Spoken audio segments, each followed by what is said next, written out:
And welcome to the Liquid Green Health Show with your hosts Fred and Janet Cox right here on Reality Radio 101. To get on board, send us an email. Our email address is liquidgreenhealthshow@gmail.com.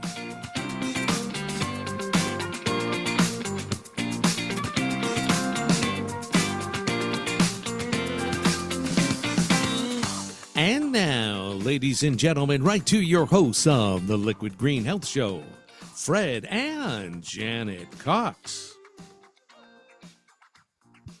And good afternoon to our listeners and viewers across Canada, the United States, and around the world. Yes, we are the Coxes, and thank you for allowing us into your private space. Every Sunday, every single Sunday, we have fun on air, offering tips in an edutainment format designed to stimulate the mind and help bring us one step closer to living a healthier lifestyle. A rebroadcast of today's show can be found on Spotify and YouTube. So all you have to do is to type in Liquid Green Health Show, hit the like, share, comment button, and subscribe buttons as well, and give us that much needed boost. Welcome to the Liquid Green Health Show once again. And we have a very exciting guest, very exciting topic we're going to be conversing about today. And where do we go? Anything you want to say before I add something here? Could you turn off the sharing right now? Yes. Okay. Perfect. Yeah, Great. thank you. Okay, good. Thank you. No, Anything? I'll let you continue. Yeah? Yeah. You really trust me to continue. Okay. Yeah. I'm speechless. For once in my life, I have nothing to say. Nutrition, folks, is a hot topic these days. Very hot topic. It's always been, hasn't it? Yeah, but I think because of the nature of the different various platforms and people are becoming more and more aware of health issues, it is just, constantly being talked about. It's one of those trends that's not going away. It's not going to go away. No. And with increasing attention from various groups, including the health conscious public, scientists, and even governments, right? It is driven in several factors, from health all the way to fitness and sports. You have more people are becoming aware of the link between nutrition and diseases like diabetes. Yep. That the preventable stuff, right? And then you have the social media platforms like Instagram, TikTok, and all those crazy platforms. Liquid Green Health Show. Yep. So there's a lot that's going on. And of course, you have the sustainability concerns, like things like climate change. And, as that crisis supposedly worsens, there is more focus on sustainable eating habits, like plant-based diets and stuff like that. I just wanted to interrupt here. Oh my goodness. I had such a horrible experience. We bought corn. Corn on the cob. Yes. And we just bought it from a local supplier. It's from a farm. And I only had a dozen corn for a picnic we were attending. Mm-hmm. When I started peeling the corn, the cob, the leaves, whatever you call it, away from the cob, the most disgusting alien form was on that corn. I can't get it out of my mind. My sister-in-law, Wilma, who was with me, she says, I'm never eating corn again. It was awful. It was never gross. Yeah. Anything like it. Yeah. And now every time I drive down that place where we bought the corn, the image comes to mind, and I think eventually I'm going to have to give up. I know it's one of the GMO foods that I thought I would never stop eating, but I can't. It's like an freaking nature. Yeah. So ugly and disgusting. I have never seen that before. It looked like I'll never see it again. Yeah, it looked like a huge wart. Overgrown. Yeah, it's terrible. Yeah, that's terrible. I'm going to take it and show them. I took a picture of it. I took a picture of it to find out what is this, So in terms of sustainability and what they're putting on food, who knows? Who knows what kind of growth that is, and probably, I don't know. That can also lead to mental health, right? The mental health disturbed right now. Right. And then, of course, you have the fitness and sports. You have athletes and fitness enthusiasts that are sharing how specific diets and supplements can improve performance. So All that in a nutshell adds to the broader conversation when we're going to be talking about things. But in my opinion, it all comes down to what we choose to eat.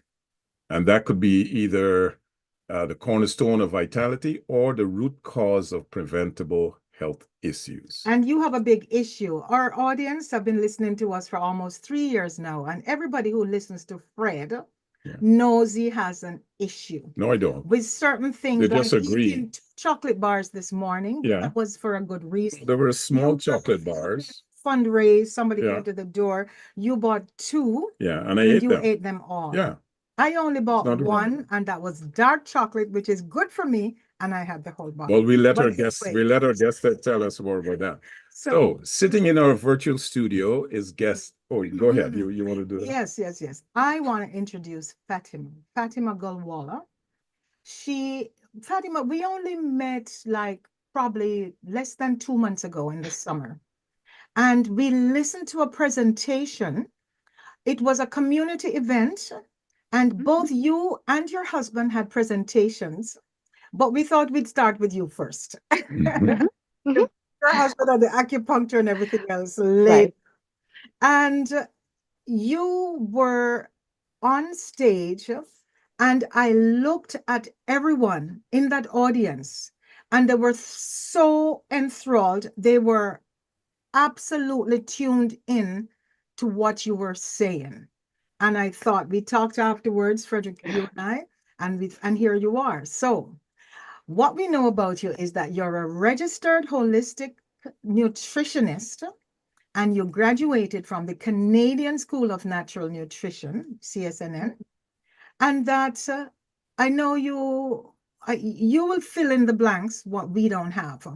But basically, you have a comprehensive knowledge of the things the body needs, the unique things that we need to stay well. You're armed with that background, and you passionately promote health and well-being. And it's all about natural, it's about food. Your approach is natural and whole food based. And so today, here you are. We're gonna welcome you to the Liquid with Health Show officially, and we're gonna talk about nutrition science. We're gonna talk about some of the holistic practices, especially as it pertains to the digestive health issues that so many of us have, and some of the weight loss management. We know we won't spend a lot of time on that, but honestly, on this show, time goes relatively quickly, so we're going to try to get in as much as possible. So welcome again to the Liquid Brain Health Show, and I'll let you fill in if I've missed anything about your background. Thank you so much, Janet. I appreciate inviting me over to your show, and truly, it is coming from passion. There's no agenda. There's no any other intention. I would say it's just truly.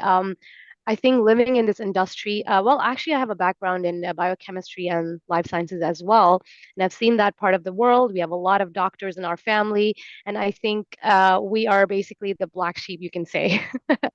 Me and my husband, right? But we always chose this holistic path because we've seen, actually, my grandma, who also practiced Ayurvedic medicine back then, also was like a role model to me. And I've seen, as a child, I've followed her, and I think I've learned a lot. Yeah, you filled in the gaps, right? I think the presentation at the community center was all about hormones, and I wish I could just keep going on and on because there's so much to it, but time is just so restricted that even when I'm doing sessions with my clients, it takes us a couple of months to kind of cover everything. However, I'm going to try my best to cover everything in a nutshell, I guess, to just create awareness and so that it leaves people thinking. And I think the goal for today is to leave people more mindful of what they're doing in life, right? So I'm going to begin with, I think, the most favorite topic now, just like just like you guys discussed about awareness. I think more and more people are aware of what's going on, and more people are now listening to their body because maybe they've exhausted everything. They've exhausted treatments, they've exhausted all the, whatever they've been trying to do, right? And so I would start with mindfulness. Whenever we start, when somebody comes overwhelmed and full of anxiety and anxiousness or whatever they're going through, I always ask them, how do you define sound health? What is to you that you, when you wake up in the morning, what is that you think about? What is that to you? How would you define your body? How would you define your mind? How would you define your, right, your spirit? Do you wake up with a positive mind or do you wake up negative? That makes a big difference as well. And so when we speak about mind, body, and soul, of course, we have to cover all three aspects because they all are intertwined with each other. And so with the body, you want to ask yourself, are you balanced? Are your cycles balanced? Do you have healthy hair? Do you have healthy skin? Do you experience consistent energy levels? Because now is such a norm to say, oh, I'm just tired.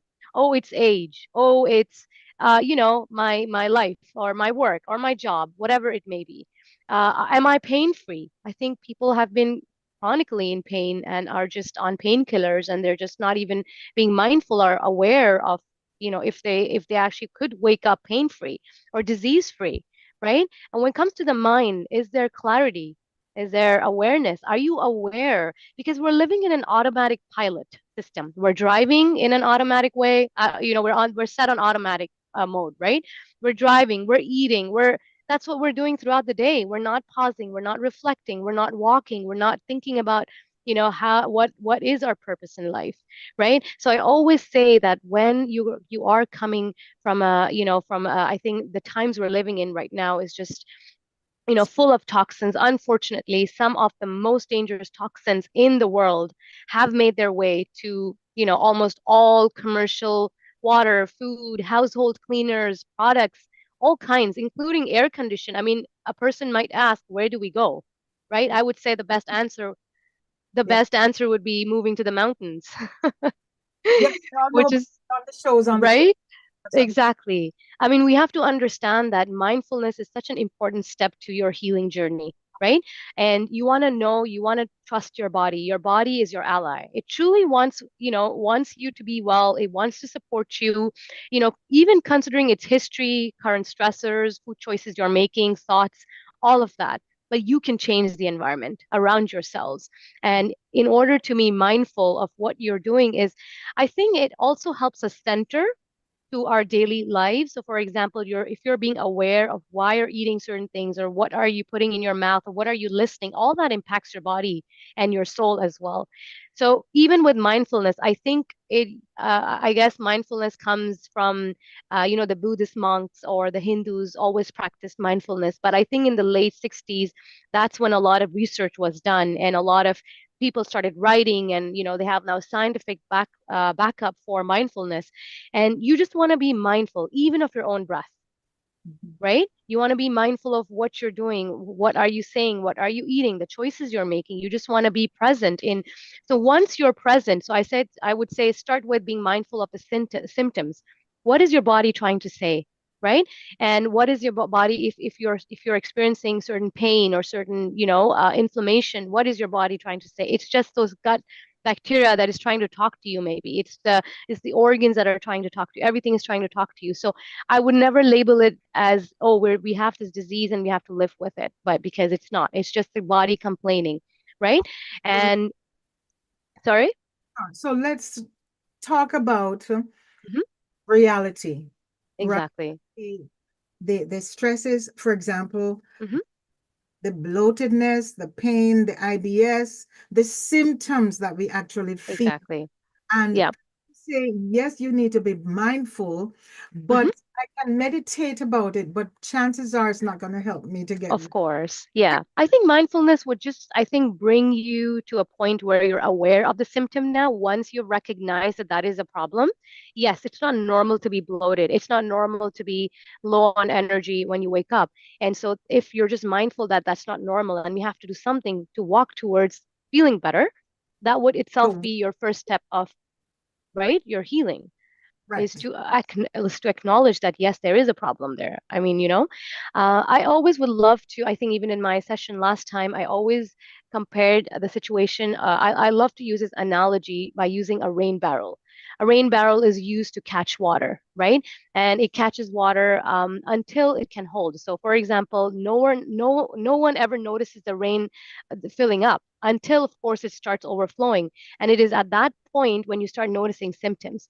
So the theory really holds true for our bodies as well. Over time, we're accumulating toxins from pollution, pesticides, heavy metals, you can say flame retardants, or even cosmetics, household cleaners, even from food.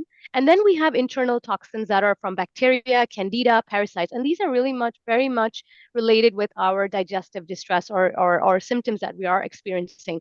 Usually it's an overgrowth of bacteria, but we will talk about how do we get there in the first place, right? And the issue is that we are accumulating these toxins more and more over time. And so after some time, our body begins to run low on certain nutrients. And that's when you can start seeing the initial symptoms. So just like IBS and IBD, it can start with severe stress. It can start with low fiber. And then I will get into it in details. But generally, I would like to start, I think, focusing on our gut, because our gut is usually the root cause of most diseases. And I will share my presentation right now, just quickly. So connected, yes. Now, just to let our listening audience know, you may not be able to see the present, but for those viewing on YouTube, there is a presentation that's being shown now. And at the end of the show, everything will be available on YouTube, and I'll tell the audience how. Okay, go ahead. Okay, so today's session will be more about identifying gut problems and how can that be related to your underlying health concerns. So let's say weight gain, let's say hormonal imbalances, let's say allergies, eczema, IBS. So let's try to focus and I think narrow down on digestive diseases. So for example, IBS and IBD, because truly it starts with an imbalanced gut, right? And IBD and IBS are just symptoms of an imbalanced gut, right? And so we want to learn more about food sources that promote gut health as well. So we're going to talk about it in details. But why is gut health important? Let's start with that. Why is it important, and why do we need to support it, nourish it, take care of it, avoid toxins coming in? It's because our gut bacteria, we have millions of bacteria in our gut, right? And 80% of our immune system resides in our gut lining, which means that our gut lining has all the ingredients for maintaining a good immune system or a good lining, right? And that helps to strengthen and avoids toxins from entering into your bloodstream. And that's why we want to nourish and keep our gut healthy. Now, for example, certain nutrients are also important, but generally, if you lack the beneficial bacteria, that's when problems start happening. Because what do these healthy bacteria do? They produce organic acids or hydrogen peroxide. I'm sure when you are using to clean up stuff, you might have heard about hydrogen peroxide as well, right? And what they do is that they inhibit they prevent from bacteria getting attached to your lining, and they help with lactose. So if somebody has issues with digesting milk or protein, that might be an indication that they might lack the bacteria for it. Helps break down cholesterol. There you go, the weight, right? If your cholesterol, if your bad fats are broken down, you will be able to control or balance weight. It helps break down toxins. I will get into what toxins, because that will be, that is something which is very important to talk about toxins. I will get there in a minute. But these beneficial bacteria, they aid in detoxification. So if you're taking drugs, for example, they help detoxify those drugs. They also help maintain your immune system. So let's say somebody comes and says, oh, well, you know what? We feel bloated. We're getting these hives, these allergies after eating wheat, after eating corn, after eating, drinking milk, whatever it may be. What happens is that normally you have these unbroken down, pieces of protein that's entering our blood, and that can cause that can trigger an immune response. So what these bacteria do is that they make sure that these foods are not causing sensitivities in your blood. And that's what these bacteria do. They also maintain your pH. So for example, our stomach acid needs to be acidic. So from experience, what I've seen is people are just eating constantly, binge eating, they're eating too late at night, They're skipping breakfast in the morning, and usually their foods will consist more of the refined carbs. What happens is that there's a lot of stress on the body. You lack the stomach acid, and that's what causes, undigested food pieces entering your bloodstream, and that can trigger an immune response. So Okay. beneficial bacteria. Sorry, yes. I just want to interrupt a little bit. Talk about the missing breakfast. And Yes. years I always thought that's the best thing. You eat your 3 meals, you don't miss breakfast. But with intermittent fasting, that has changed the paradigm. And little kids or for pregnant people or for certain people with lifestyle. Right. symptoms. But intermittent fasting, where you go that 12 hours or 16 hours or whatever, Right. then most of us who are doing that actually don't really need. And I know we've gotten accustomed to not even having breakfast. 12 before you start eating. So Yeah. just wanted to point that out. But go ahead. So with intermittent fasting, some people do really well, but when a person is tested with a lot of cortisol, a lot of inflammation, or even with insulin resistance, they might necessarily not do too well. The That- reason behind this is, for example, when your body is starved from nutrients or is generally starved, and if so, I always would say, prep your body, uh, improve your diversity, improve your diet, and then do intermittent fasting. Because when you're nutritionally deficient in nutrients, that might just raise more cortisol because the body thinks, oh, it's starving. And when it's starving, it kind of freezes everything. So people might not even lose weight because the body goes into hibernation, right? okay. And however, intermittent fasting is good. So I always say, start with a fasting that is basically you stop eating at 6 o'clock at night and let the system clean up. So your last meal can be at 6 and you can have your breakfast at 8 in the morning. That's the best type of fasting to begin with. So some people, if they're doing intermittent fasting, they experience that they're not losing the weight and their hormones are out of balance. And it's mostly for women. I feel men still do really well with intermittent fasting, but women don't, especially women in their prime years, uh, going from being, experiencing periods to menopause. Those women are generally a little bit high on cortisol. And if you are high on cortisol, and I think most women that come to me now are tested for high cortisol and high estrogen. So we always recommend don't skip morning because their cortisol is so low in the morning that they wake up extremely tired. So for those people who are extremely tired and experience fatigue, for those people, we recommend to at least have a smoothie, at least to get some nutrients in, to kind of balance the cortisol and the melatonin. Once that starts, once they see a difference and now we're waking up, fresh and we're okay, we're full of energy, then they can do the intermittent fasting that can really help, right? But however, I think everybody's so individualized, all right? So we always say, see how you feel. Generally, cortisol is a problem, and people who have stubborn weight gain because of cortisol and because of weight estrogen, we always ask them to just incorporate a protein-rich breakfast in the morning to rebalance your cortisols. Great. Okay. I know you're going to get to it, Oh, but sharing is not turned on. Okay. Okay. You want to go ahead with the presentation? Go ahead. I'll say It's okay. I think the sharing was turned off, so but that's okay. Hold on. I'll put it back on. Yeah. Oh. Okay. Sorry. Go ahead. Hey, you're ready to go. Okay. And so we want to focus on increasing diversity. So how would you increase diversity of these gut bacteria is basically by incorporating a lot of dark leafy greens, fiber, antioxidants. Those are good foods for your gut. As soon as you increase diversity of your bacteria, what happens is that you're able to digest foods faster. You're able to eliminate toxins because let's be honest, it is very difficult to avoid toxins in the environment. And we're talking about some really, really crazy toxic, toxins out there, such as heavy metals and such as sprays and pesticides and fertilizers that can create a havoc in the body, right? Okay.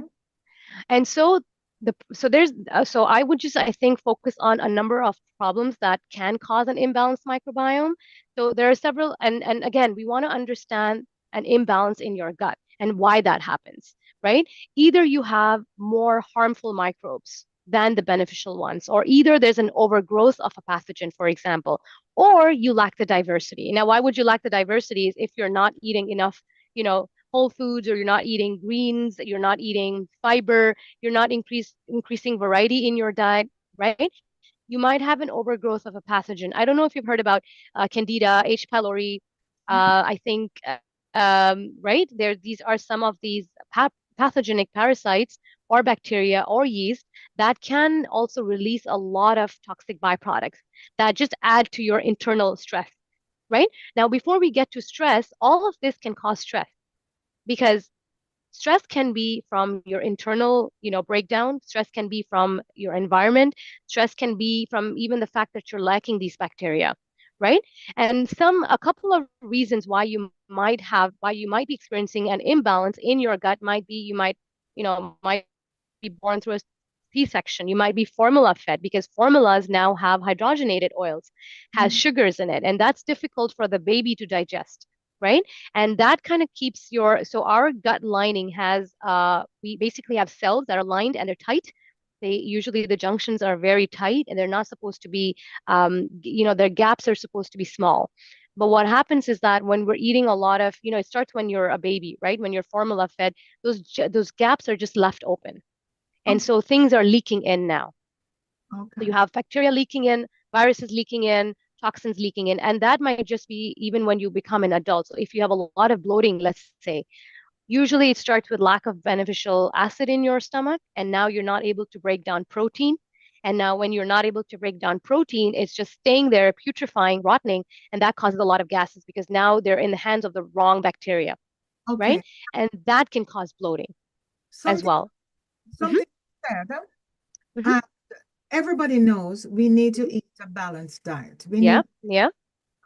But for somebody who already has an issue, somebody with IBS, for example, really can't eat a well-balanced diet. Some of the stuff you called, some of the proteins, the raw food, yes, and all of those things. So at what point? Now, if the damage has already been done, what are the recourses? Can that be fixed? Because talk about the FODMAP and the low foods that the low FODMAP foods and those right. So I'm not sure because you're preaching to the converted by saying yes, we need to have these things. Right. I want to talk about the fact that if you don't, and if you're already experienced the problems, what can we do to try and help to fix it? Of course. And I think this is again for people who are generally experiencing just bloating. IBS is a different situation. We work with them slowly, right? And first, what we have to do, so I will talk about that. But generally, for general population, if they're experiencing bloating or just, just stomach pain, constipation, diarrhea, whatever it may be, first we want to address stress. First, number one is addressing stress. Now, stress can be emotional stress. Stress can be by your xenostressors, which means, the outside stressors. We're talking about radiation, heavy metals, pollution. Now, in heavy metals, we say some of these metals are very toxic. So, for example, cadmium, fluoride, fluorine in our water, bromine, lead, mercury, right? Aluminum. Some of these heavy metals create a lot of inflammation in the body, and they actually damage at the cellular level. So first we want to address removing stressors, and that's what we usually will talk about it right now is how would you go step by step, right? And so removing heavy metals, removing toxins, removing GMO foods, removing synthetic, removing artificial sweeteners, removing stress generally can be your first step towards healing, right? So we want to remove first. Forget what they're eating in. So we always, especially with IBS, is a little tricky because we can't tell them go crazy on greens. They can suffer because they can't take it. Right. The fiber, because they have a lot of bloating and a lot of pain, we cannot give them a lot of fibers as well because that can hurt their stomach. So number one step, what we do with such, if you are experiencing IBS or IBD or celiac or whatever it is with your gastrointestinal, we usually ask them to remove stressors first. So we remove a cleaning up their environment first. So let's say we're trying to clean up their plastics, we're trying to clean up their detergent, their household cleaners, anything that's causing a lot of stress to their microbiome. So let's say dysbiosis that we spoke about. So let's say chronic stress. We're trying to remove chronic stress. So let's say work stress. So we would advise them to, go to an acupuncture, because sometimes they can't even go out for a walk. They're that stressed out, right? Go to an acupuncture, release stress, massage, whatever it may be, walking to remove that stress that's on you right now. Once you remove stress, then we are addressing dysbiosis, which means that we want to make sure we're increasing diversity. Once we increase diversity, we're able to heal the lining, right? We're Okay, so also helping, yeah? Yes. Janet. this is where we're all going. This is a good point to Yes. remind folks that for your environmental stress, this is where you're Yes. using liquid Yes. green products. Mm-hmm. So I'm just throwing in that commercial. Yes, absolutely. And I've actually recommended, because I think cleaning up environment is extremely important in order to, feel a difference, right? Because you want to bring in positive, you want to bring in positivity. And again, remember, like, we have a lot of neurons in our gut. If our gut's not happy, it's traveling to the brain. Our mental health is affected. So we want to make sure our gut is happy. So we want to avoid food sensitivities. Unfortunately, with IBS and IBD, what happens is that a lot of the foods mimic the same, they're called mimicry molecules. They actually mimic viruses and bacteria. And the body actually thinks that this is a virus entering in and then triggers an immune response. And that's why you might experience bloating, symptoms, whatever related with your digestive distress, right? And so we want to avoid food sensitivities, definitely. So it starts with removing stress. And then just before you continue, mm-hmm. I'm not sure if you'll be able to answer this. Yeah. Now, on the breakfast table, there are a lot of items. And one of the things that I'm hearing a lot of people are, there's a lot of concern about the corn syrup, high fructose corn syrup. Could you tell the audience what kind of stress that causes on the gut biome? Yes, absolutely. High fructose corn syrup is basically made from GMO corn, right? And again, GMO, the reason why GMO foods, that's one of the most important things we do is eliminate GMO foods. Why? Because in order to make a grain that is GMO, basically a genetically modified grain, they have to inject viruses and heavy metals in order to make them resistant to glyphosate, which is the most toxic pesticide that they're using. This pesticide interferes with hormones. Okay, and that's why you will see a lot of them that are, experiencing issues in fertility, PCOS, ovarian cancers, breast cancers, everything, because they're all the reason they're so toxic is because it messes up your hormones, right? And so the problem with this is that the body, when it's taking it, and unfortunately, everything is made up of GMO now. Our additives, our flavor enhancers, coating, thickeners, anything you can think of on your label, anything you see is made either from corn, wheat, soya. And then these GMO foods are also fed to our animals. And what that does is that it causes a lot of inflammation at the gut, because first of all, eating refined carbs strips off nutrients. So if you're constantly eating refined carbs, and number one, even if you're eating refined carbs, you're stripping off a lot of nutrients. For example, B vitamins, which is the most important vitamin for detoxification. And then you're stripping off zinc, iron, selenium. All of these are important to maintain your lining. If your lining is cracked and dry, we always compare our lining to a field. Let's say the hair or the villi in your intestine is like the grass. Your grass is going to stand tall and green if the soil is moist. But if your lining is cracked and dry with a lot of holes, then the villi is also kind of falling. You have cells that are blunt. And that's what happens with IBD and IBS. IBD actually, because if IBS is consistent, it can become colitis. It can become an autoimmune. And that's the problem with their cells of their lining becoming very short and flat. And that's a problem where absorption starts becoming a problem. And so you need, sorry? Finish up your thought. Yeah. And so these poisonous pesticides, let's say, or even them injecting with heavy metals, and also let's say, okay, viruses, all of that can create, inflammation on a cellular level. It can affect the DNA. And so with PCOS, the problem is, again, the conversion. So most of the hormones are being converted into male hormones now for women, and fertility is an issue there. Then we have inflammation that raises cortisol. And if cortisol is high, your estrogen is high, and that's what leads to the toxic, stubborn weight gain in men and women. And if that inflammation is also coming from glyphosate, most of these pesticides actually mimic your thyroid hormone and your estrogen hormone. And what it does is that it basically binds with the receptors, and that can cause a stubborn weight. So whenever we come across stubborn weight law, like a stubborn weight, which where people are like, I can't lose the weight, we always have to remove the metals first, remove these toxins and all of these chemicals, pesticides, also household cleaners, cosmetics. Oh my goodness, cosmetics have so many chemicals in it. Okay, you're mentioning removing the chemicals and stuff. How often, Yeah. how often should someone do let's say a detox? So our goal as a nutritionist is always to do a natural detox on everyday basis, because sometimes we underestimate the load that we have. Let's say you have symptoms now that you're experiencing. That means that your body is now, your organs are now spilling, basically. Your liver is not able to hold on those toxins.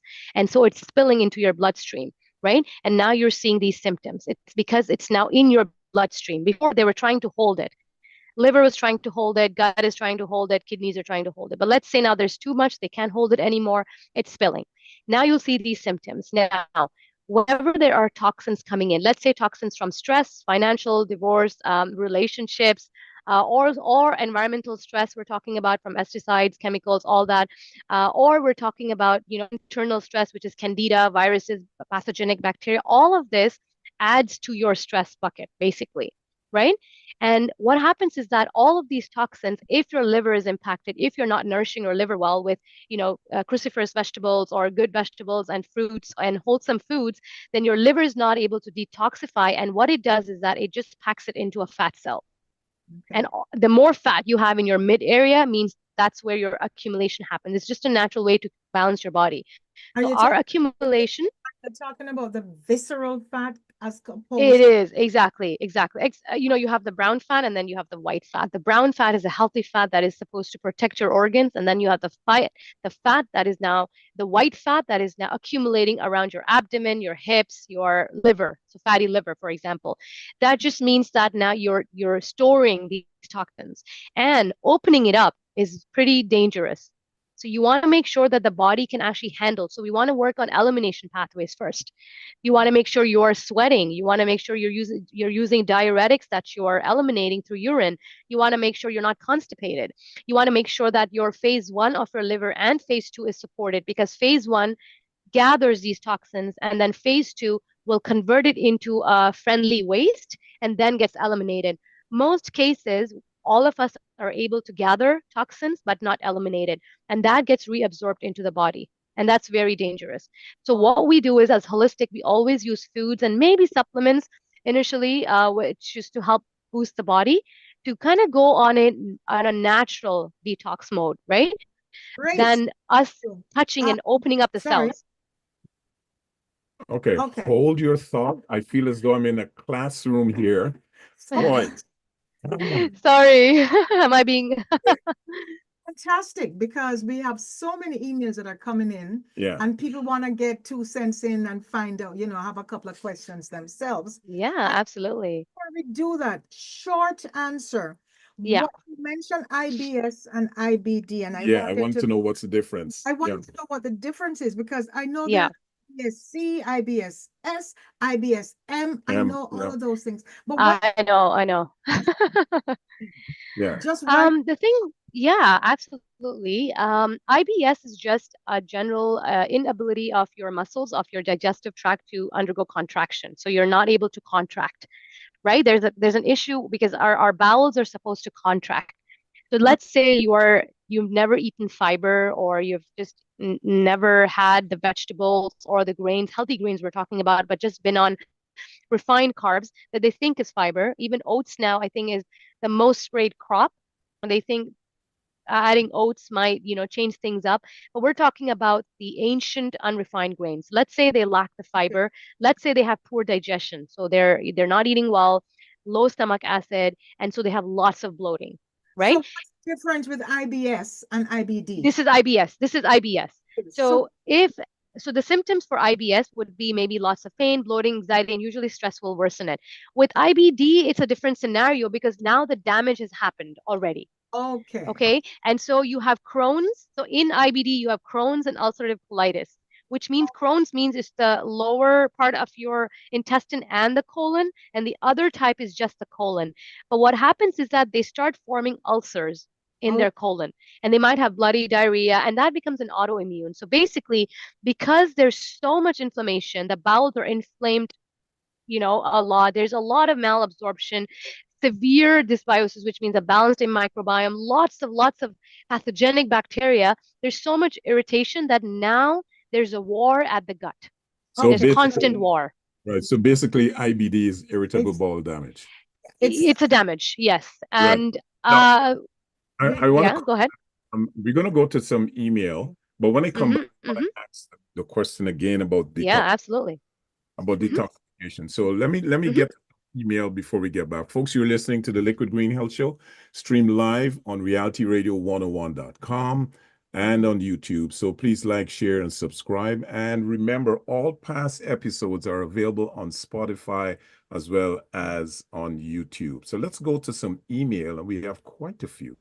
Where do you want to start? Top, bottom? Do you want to start with Jim? Jim says, you want to read that? Okay. Hello, Janet and Fred. Food is the cause of a lot of diseases.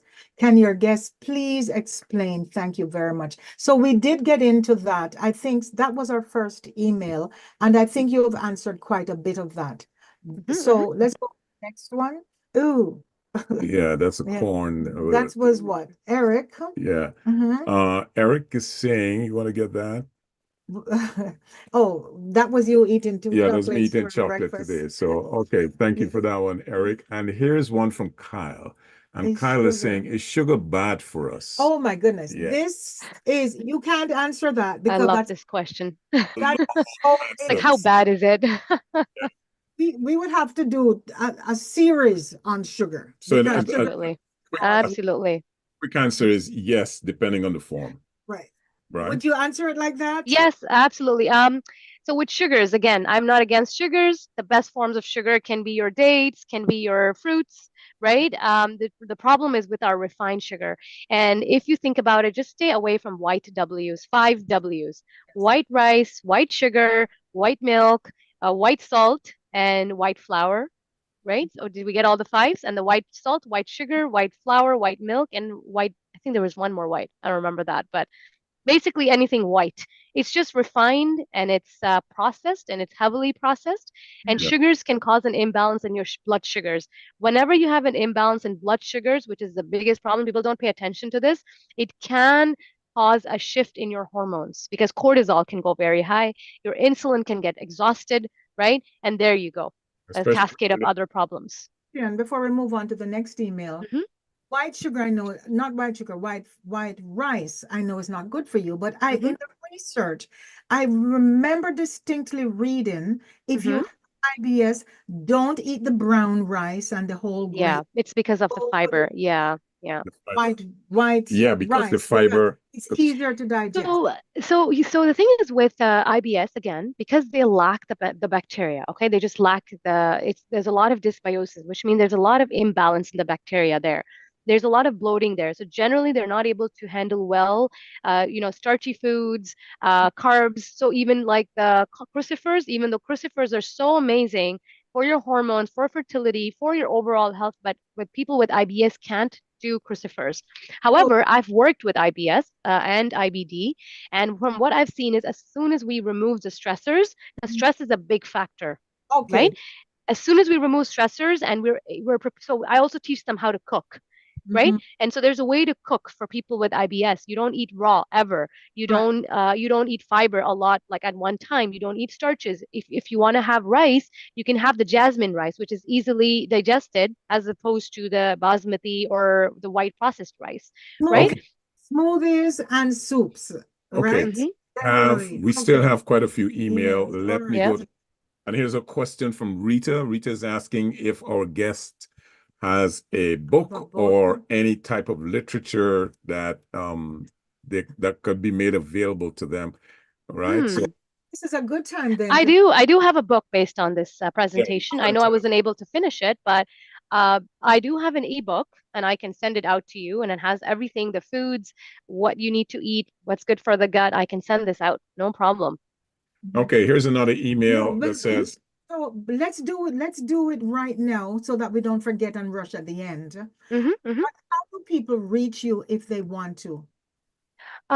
So I do have an email, I do have a website, whatever, is convenient. A phone call as well for some people. Phone calls, easier because, I just want to make it as comfortable and stress-free as possible. So what's your phone number? 437-999-3990. Okay, and your email. It's Fatema, which is Fatema at soulfulnutrition.ca. And that's also your website, Soulful. That's my work, yeah. So let's Soulful Nutrition, yeah. let's do the website again because from there they can find everything else, right? Yeah, it's soulfulnutrition.ca. SOUL FUL. FUL. FUL nutrition.ca. Right. Yeah. That's really nice and easy. Yeah, I mean, generally, this is this is the protocol we usually follow. And of course, you can't say all foods are good for everybody because it all depends on how they're doing. So I think what I've used in my, or maybe the advice that I can share right now or leave you guys with is remove all sensitivities, triggers. Anything that's refined, anything's from the box, anything that's sprayed crazily, right? Anything that is like hydrogenated, all your snacks, your flavors. I think our body knows when we read the ingredients. I think so. Okay, let me get back to my email. Here's one from Evan, and he's saying, how should we grow our own food? And if we can, any tips, tricks for that?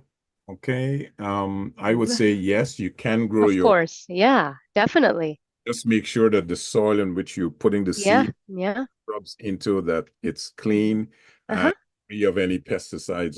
Yeah, absolutely. Absolutely. And you can make your own pesticide, sprays. Like I would use chili pepper and lemon and olive oil. Because can I tell you, all our green leafy vegetables are sprayed with systemic pesticides, which means that they're fat-based, which means that they're petroleum-based. And petroleum-based pesticides are extremely difficult for the liver to process. And so that can add to inflammation as well. And so you can make your own fat-based pesticide with olive oil. So guess what? We have one better than that. Oh, perfect. Liquid green. It's plant-made. Oh, nice. Our website, liquidgreenproducts.com. Just look on plant-made, folks. And this is one of the products that we don't talk about a lot, but we do sell this to farmers. Oh, interesting. Have their own backyard gardens or nice. indoor plants. So that's on Liquid Green. You have another Okay. Yeah, Robert is asking, hello, Liquid Green. What is the latest time a person should eat?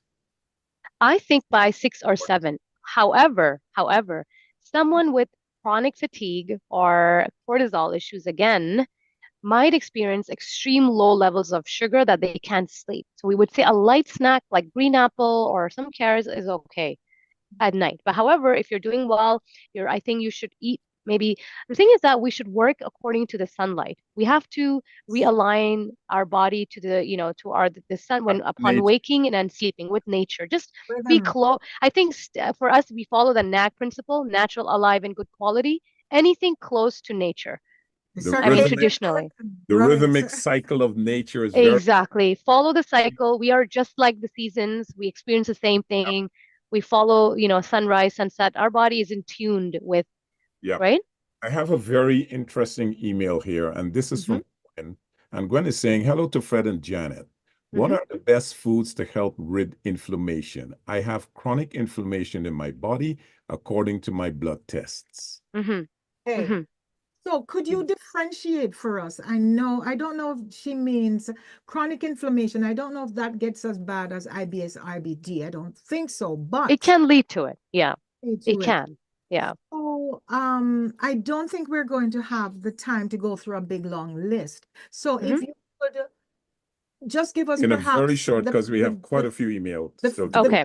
So I think I can say that first is remove triggers. Remove toxins, chemicals, like we said, boxed, refined sugars, hydrogenated oils, additives. Remove that, and then you can, incorporate more greens, incorporate wholesome foods, fish, omegas, herbs. I love herbs. I add herbs to everything.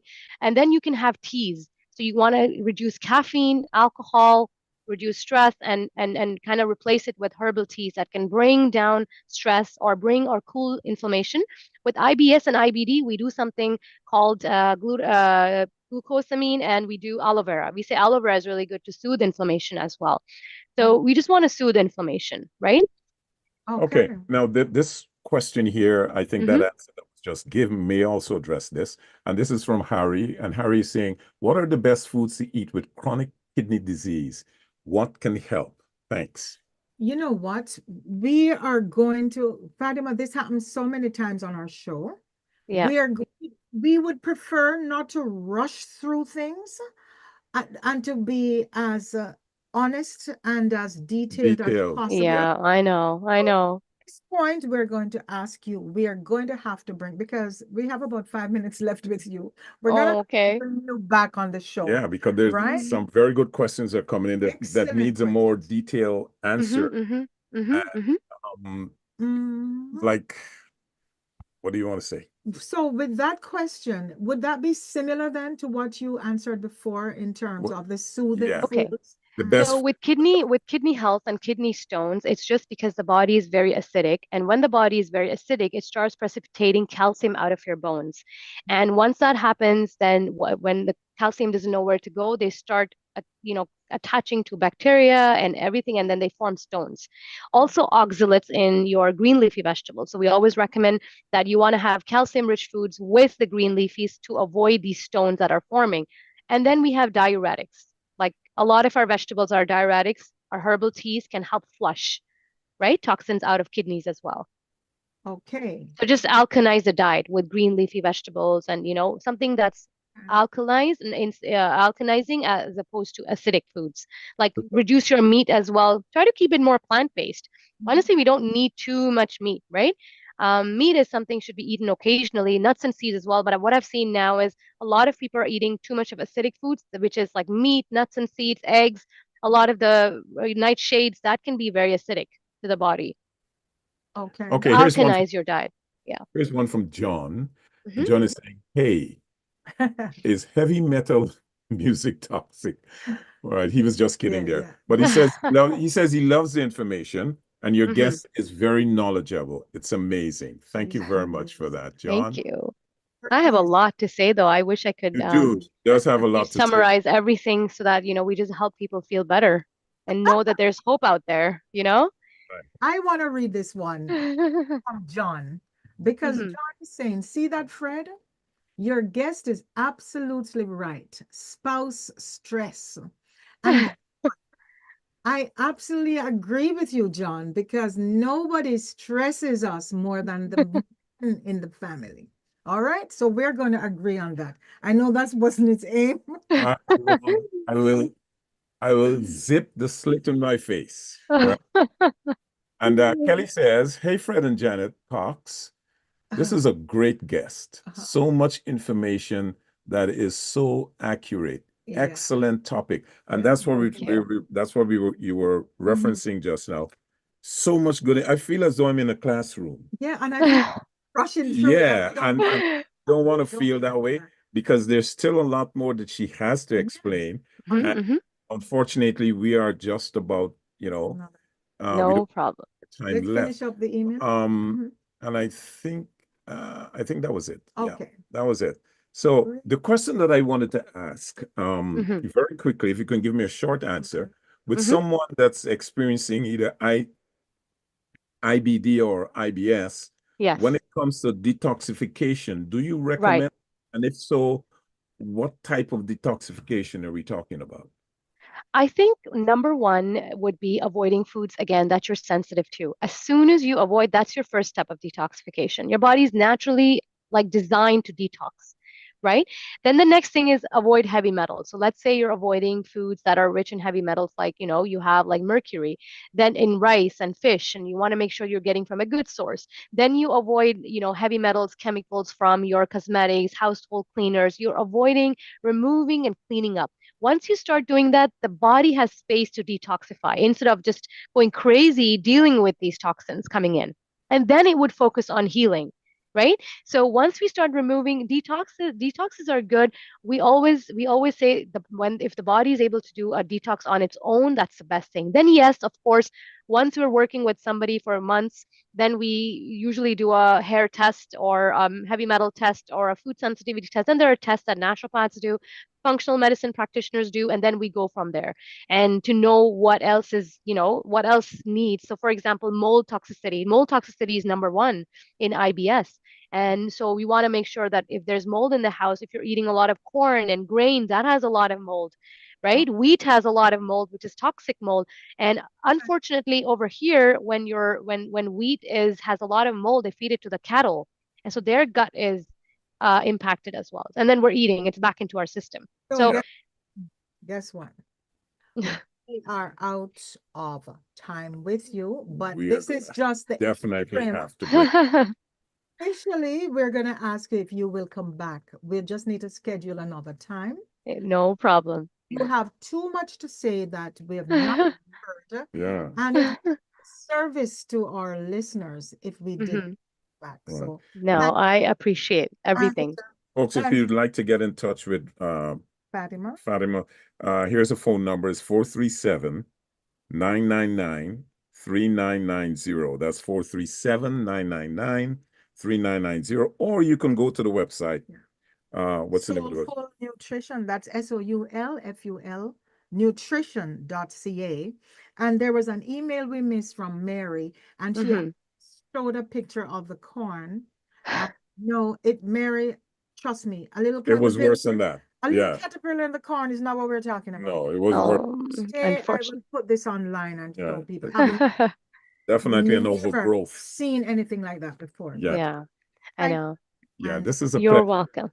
Thank you. Thank you. Apologies for not allowing. No problem.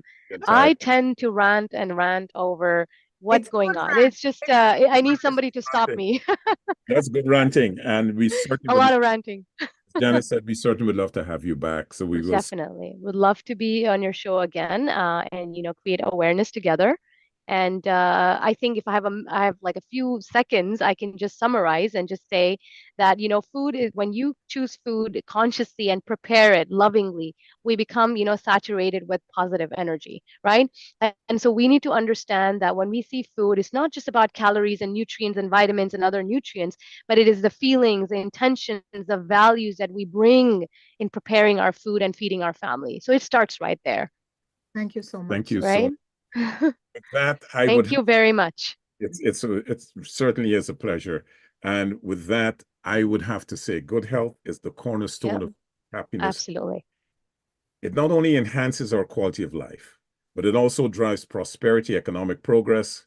Healthy individuals tend to be more productive and may even enjoy longer lives. So until next Sunday, folks, same time, same station. This is Janet and Fred reminding you, let's stay healthy on Reality Radio 101.